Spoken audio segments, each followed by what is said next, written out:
Hello friends, welcome to Creative Medicine. In this lecture, we will learn about. Hello friends, let us now learn some important points about the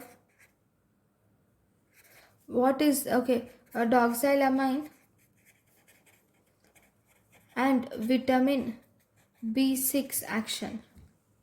So if you see doxylamine and vitamin B6 combination, which is pyridoxine combination, it is approved for nausea and vomiting associated with pregnancy.